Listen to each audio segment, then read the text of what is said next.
কিছু পোলাপাইন গিয়া ব্যানারটারে এমন কোবাইছে মনে হইতেছে যে একটা মানুষ কোবাইতেছে, মানে যত ক্ষোভ আক্ষেপ যা আছে সব ব্যানারটার উপর দিয়ে গেছে। গতবার কুরবানি ঈদে আমি ঈদ করতে আসছিলাম দেবিদ্দার, সারাদিন ছিলাম। কুরবানি ঈদের আগের দিন দেবিদ্দার আমার একটা ব্যানার টাঙানো হয়েছিল।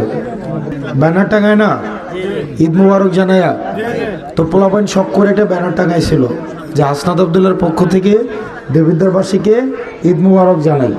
এরকম একটা ব্যানার আপনার হচ্ছে একদম নিউ মার্কেটের চত্বরে লাগানো হয়েছিল, বিলবোর্ড।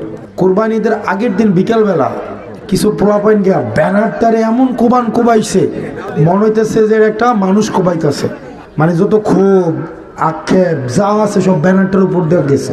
তো ব্যানারের উপরে একটা মানুষের কত ক্ষোভ হইতে পারে চিন্তা করেন। মানে ব্যানারকে কোবাইছে একদম দিন দুপুরে। যারা ব্যানারটারে কোবাইছে এর মাঝখানে একজন মাদকের মামলায় এখন জেলখানায় আছে। আর্মি কদিন আগে দৌড়া হচ্ছে মাদক সহ ধরে এখন জেলখানায় নিছে। আর কিছু যারা ব্যানারটাকে কোবাইছিল, ভাগ্যের কি নির্মম পরিহাস, আল্লাহর কি বিচার দুনিয়ার মধ্যে, তারা এখন নির্বাচনী ক্যাম্পেইনে অংশগ্রহণই করতে পারে নাই।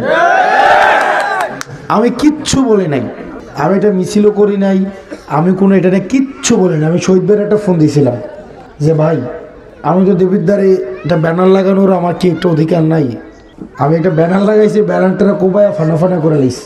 আমি বিএনপির বড় নেতার কাছে ফোন দিয়েছিলাম, আমি কি ভাই আমার একটা ব্যানার লাগাইতে, চুপ থাকো আল্লাহ দেখতেছে। আমি চুপ ছিলাম, আল্লাহ বিচার করছে।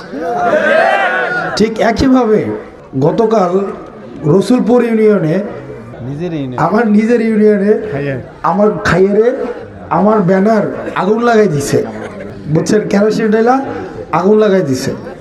আচ্ছা, ব্যানার পুরায়া কি আমাদের মানুষের সাথে যে আমাদের গণজোয়ার এটা থামাইতে পারবে?